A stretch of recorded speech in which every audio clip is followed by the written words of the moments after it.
The Australian Women's Government Association is calling on women to stand up for their rights. A lot of women do not have the confidence to come forward and stand for elections.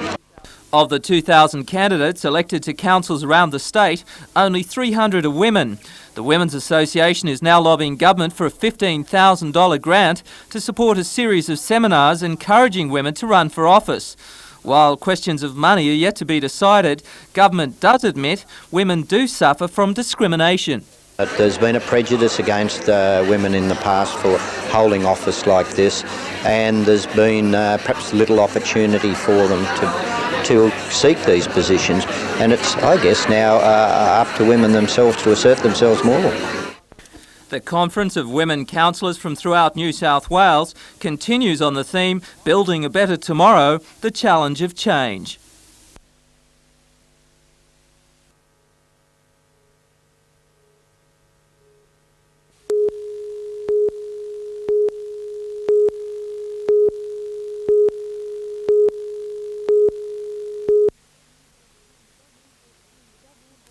Just before 10 this morning, the Ultralight XC Buzzard was seen landing at the Erskine Park airfield. It soon took off again and police believe its engine failed. The craft banked and then glided back toward the airfield, clipping a tree as it descended. 2 men were injured as it crashed to the ground. One suffered a broken neck, shoulder and arm, the other severe lacerations. They were taken to the Nepean District Hospital.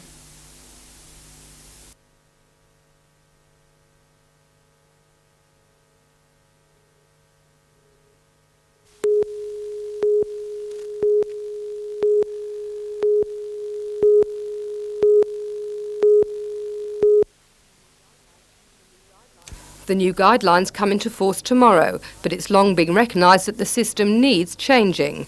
Once a home has been found and a price agreed on, there's a time lapse, sometimes up to 8 weeks before contracts are exchanged. This leaves the door open to potential problems. There's gazumping, where the vendor can accept a better price. The vendor or purchaser can also change their minds, pulling out of the contract altogether. The new system, similar to the process following auctions, means in many cases contracts can be exchanged at point of sale. Though the vendor is committed, the purchaser still has some leeway. There's a 5-day cooling off period in the contract, and it's 5 business days, which allows for a situation where a purchaser's come along and made a hasty decision, if you like, and thought about it later and realised that they, for some reason can't buy the home. Or they go along to their building society and things have changed a little bit and can't get the finance. The guidelines are similar to those adopted in other parts of New South Wales and comply with a report due to go before Parliament. Though conveyancing is recognised as the home buyer's biggest nightmare, the biggest problem, gazumping, only occurs when the market is buoyant and prices are rising. House prices here in Newcastle are stable now, and it might not be until the next boom that these new guidelines are really appreciated. Rebecca Skinner, NBN News.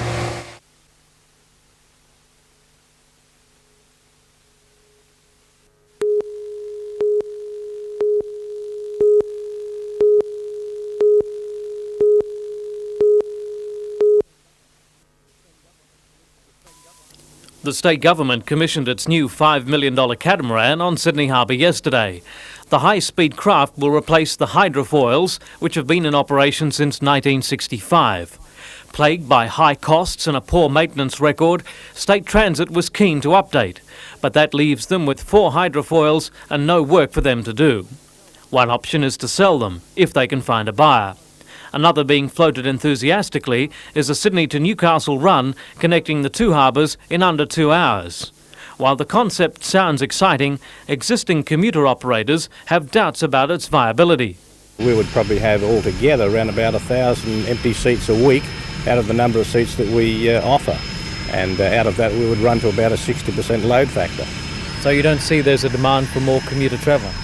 No, I don't think there would be. I think there'd be trains would have seats, aircraft would have seats, buses would have seats. I can't see the possibility of running a viable sea link. Road and rail have made the biggest inroads into commuter travel in the past 10 years. The National Highway has taken business away from some commuter operators. In 1980, Aero Pelican was carrying 2,500 passengers a week. Now that's dropped to 1,700. And Newcastle is now serviced by an electrified rail link which handles about 5,000 journeys a week. Manager of City Rail, John Zantiotis, says the hydrofoil will not affect his market share and says its success will depend on price and journey time. The principals of Aquatic Air, Newcastle's seaplane link with Sydney, say the hydrofoil may have novelty value for the first few months. They say the proposal's biggest enemy is its lack of reliability. The hydrofoil has historically spent a lot of time in maintenance workshops. Add to that the big seas and storms so prevalent off the New South Wales coast, and Aquatic Air says the government's concept is a recipe for disaster.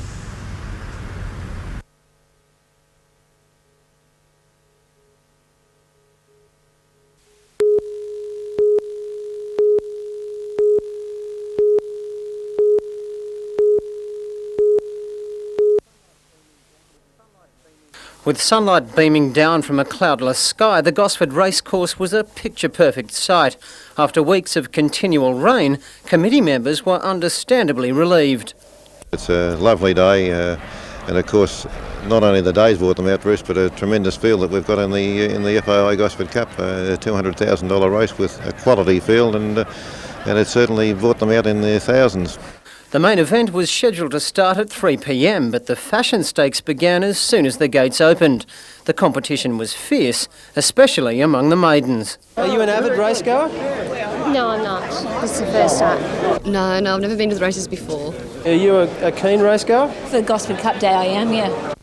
Yes, in keeping with Gold Cup tradition, it was the big race that captured everyone's imagination. Picking a winner was a difficult task. Only those under the legal betting age of 18 were spared the headache. More than $1 million was invested on the meeting by optimistic punters, most of it on the Gold Cup. Mickey's Town and Just Trish battled for favouritism, but they weren't the only ones fighting out the finish. And Mickey's Town, the New Zealander, leads for home. Our Poverty Bay, the first to challenge. And now Liverstone Elaine puts in a claim. It's Liverstone Elaine, Mickey's Town and Our Poverty Bay as they reach the 150. Liverstone Elaine has dashed away in the Sadappa colours. Liverstone Elaine is careering away with the FAI Gosford Gold Cup. And Liverstone Elaine bolts in. Our Poverty Bay second, Mickey's Town third. Then Painted Ocean from B. Horwitz. 2.30 for second, 2.20 for third, the Quinella 26.50, the trifecta $309. I'd like to thank FAI. I won this race 2 years ago and it's gone up 100,000, so I'm glad that they're our sponsors.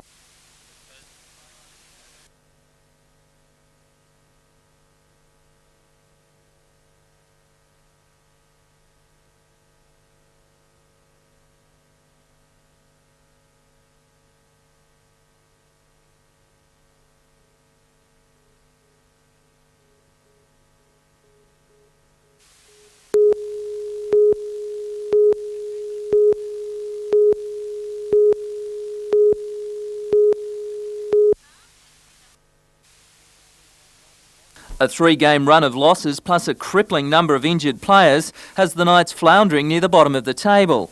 It seems Newcastle is suffering enough on the paddock, and today's announcement has thrown the Knights administration into turmoil as well. While the resignation is yet to be formally accepted, a special general meeting was called tonight to discuss a possible reshuffle of coaching staff. According to General Manager Mike Armstrong, the resignation has nothing to do with the side's poor showing this year.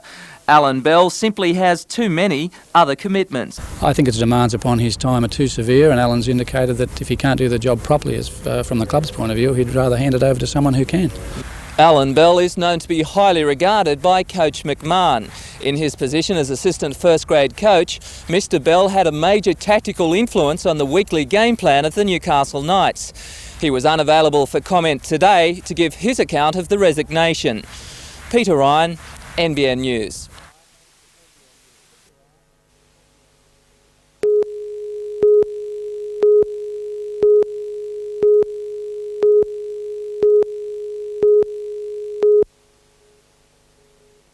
Working under instructions from its parent company, Australian National Industries, Comsteel will hand over space to another A&I company, Bradken.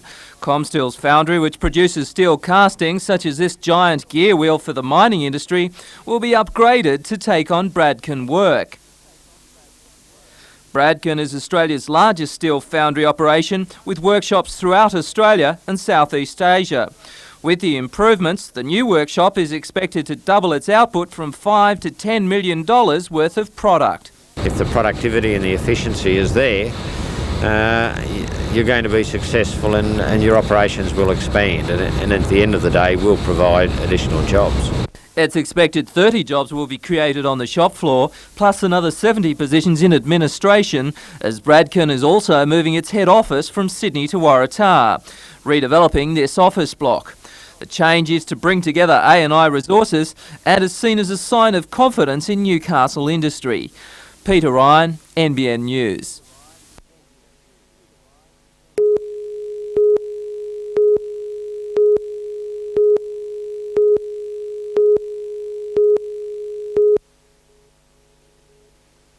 With 246 pupils, Branxton Primary School is not one of the larger learning establishments. It's one of 600 Australian schools registered to take part in Jump Rope for Heart, a fundraising exercise begun 7 years ago and now involving 70,000 pupils from New South Wales alone. Jump Rope for Heart is an education-based program with a fundraising element, where the jumpers secure sponsorship similar to walkathons, and 10% of the proceeds go to their own school and the remainder to the National Heart Foundation, who in turn devote 40% to development of resources in schools. And for the 3rd to 6th graders at Branxton, what a way to keep fit. They're extremely fit, and they try and, whenever we do a performance, we always try and pass that on to the schools that we visit. We stress fitness, and other children can see exactly how fit they are just by what they can do. You've seen them today. They've done 4 routines without a break. Yeah, they're extremely fit. The Branxton Jump Rope for Heart team will be performing at the foreshore on Sunday during the launch of Heart Week.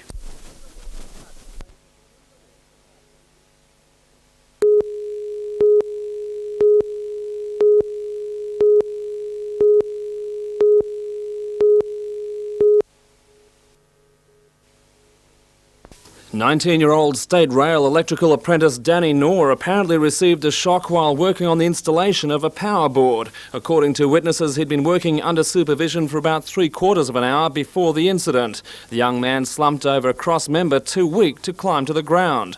While State Rail workers watched and ambulance crews stood by, paramedics scaled the pole to give the apprentice an on-the-spot checkup.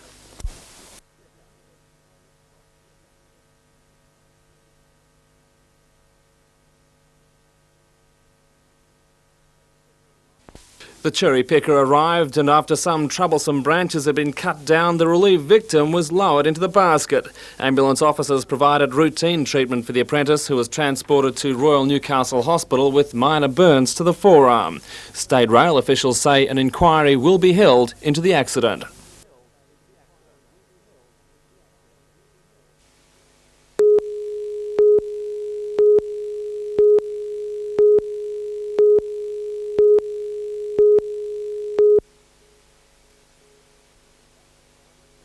Embarrassed sailor Dave Wyborn told police he apparently dozed off shortly before dawn. The next he knew, his 12-metre steel hull yacht Claire Louise was high and dry about 5 kilometres north of the Cygna. The luckless skipper waded ashore and waited for rescue. This afternoon he was waiting once again after arranging for a trawler to tow the floundering yacht off the beach with a turning tide.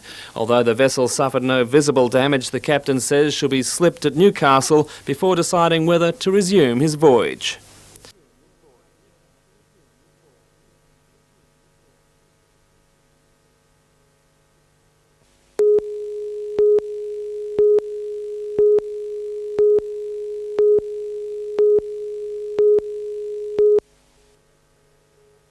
It was a match that fluctuated throughout, and it was anybody's game right to the end. Hobart, with McDaniel, Stanley and Krebs doing a lot of the scoring in the first half, were applying solid pressure to the Falcons, who attacked and defended a lot better than the week before. Michael Johnston was in outstanding form, and again the long three-point bomb was his major weapon. Harvey Johnson with the three-point attempt from a long way out. He makes it, Michael Johnson. Greg Lazard, who finished with 25 rebounds for the match, was strong all night.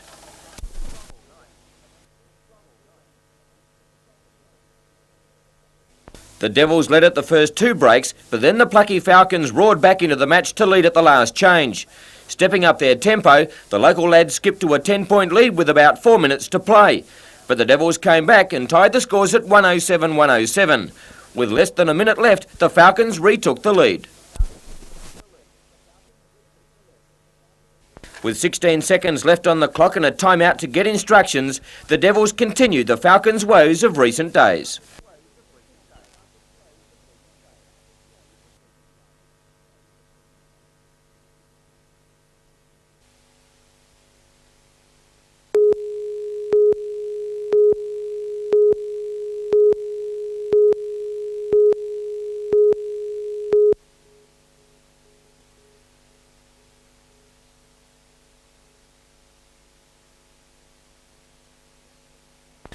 The Battle of the Coral Sea was a turning point in the struggle for the Pacific and significant in the historic relationship between Australia and the United States.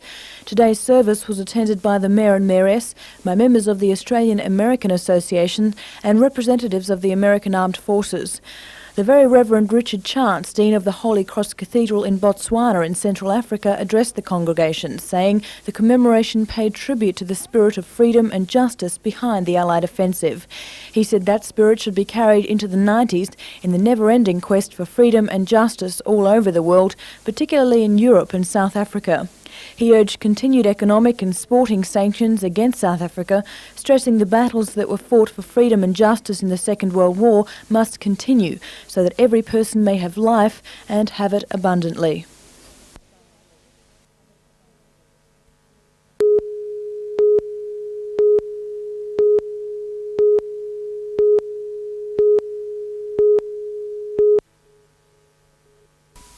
A special meeting of the Hunter parliamentarians was held at Newcastle University today. The meeting addressed problems encountered in coordinating government assistance on all levels. George Keegan echoed the concerns of many when he struggled to explain why so few applications for welfare assistance had been received so far.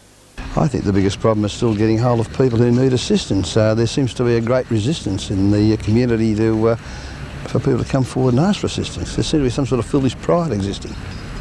The meeting has called on the Insurance Council to assess the legality of compiling a list of addresses of all people who made an earthquake claim. The task force has proposed a massive door knock be held to find out once and for all whether pride, fear of the bureaucracy or any other factors have seen eligible people go without help. So that whether a person is a householder, whether they're in rented accommodation, to see if they need help, what sort of help, and to make sure that that is followed up, because it's 5 months now and the claims that we have and that have processed don't seem to gel with the number of insurance claims that have been made. Mrs Chadwick will also approach Premier Greiner for an extension to small business grants in place of the low-interest loans made available after the quake. 2 Mayfield families have already benefited from state government assistance. 67-year-old Florence Holcomb is now waiting for her new home to be completed. Her old house in Avon Street had to be demolished. The Department of Family and Community Services issued progress payments to the builder today, part of a $54,000 grant. There was also good news for the Zanio family of Acheron Street, who today received $15,000 to help pay for the building of their new 3-bedroom home. John Church, NBN News.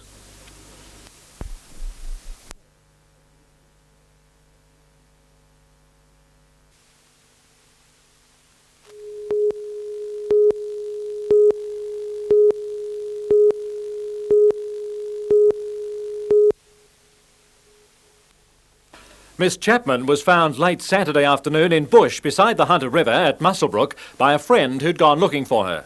The girl had been at a drinking party with a group of youths at the spot overnight Friday and remained after most others had left.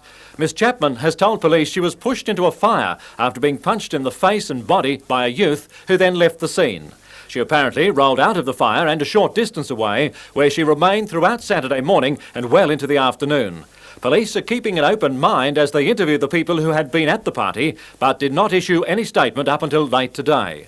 Tracy Lee Chapman's injuries include burns to her back, face, chest and limbs. She is conscious and on a ventilator after being taken to Sydney from the Muswellbrook Hospital.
Engineering teacher Bevan Ramsden says the inquiry should focus on why the communication system didn't warn the interurban commuter train of the steam train waiting ahead.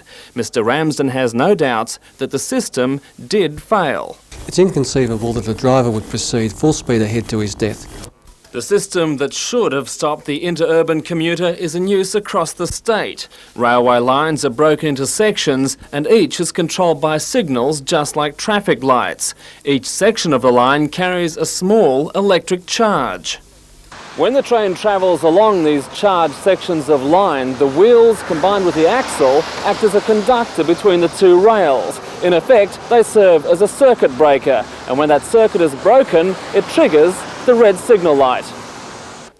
Bevan Ramsden says the system can be fooled. In 1978, he gave evidence at an inquiry into a similar rear-end smash at Glenbrook and was able to show that sand on the rail line had insulated the metal wheels from the track, leaving the signal open.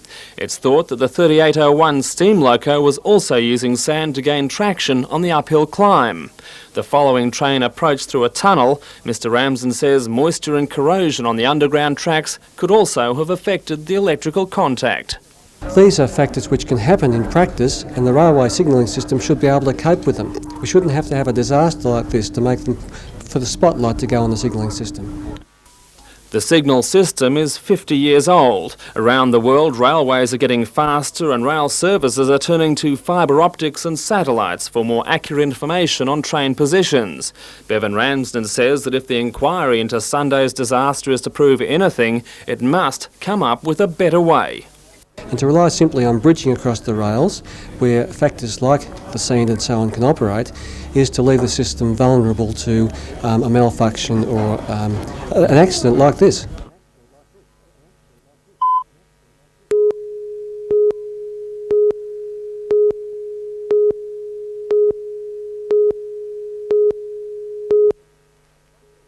At around 11 o'clock last night, one axle of a milk tanker bogie left the track on the regular journey from Muswellbrook to Chullora in Sydney. It gouged almost 3,000 concrete sleepers and splintered bridge transoms, all of which will have to be replaced.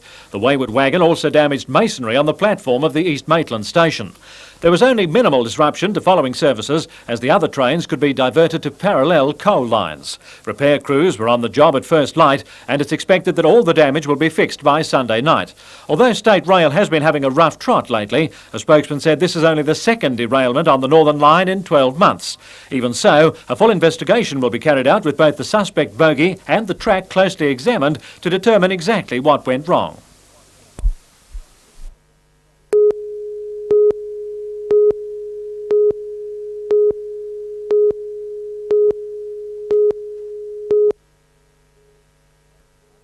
Encrusted with barnacles and coral, the steel-hulled ketch was a little worse for wear, pulled from its watery hideaway. In 1987, the Andiamo was rescued by Newcastle Water Police in high seas off Swansea. The owner, a Tuncurry sailor, left the vessel moored at Varley's Wharf at Carrington for 6 months, when it mysteriously sank into 4 metres of water. For the last 2 years, with only its 2 masts showing, the boat has been a talking point amongst locals. Earthquake damage has forced Varley's to demolish the wharf, and the MSB has ordered the Andiamo be cleaned up as well to clear the channel. This morning, divers put slings under the boat, which was then lifted by a barge crane. Workers then pumped the yacht free of water. The owner of the boat paid for the salvaging job. It's expected he will try to repair her.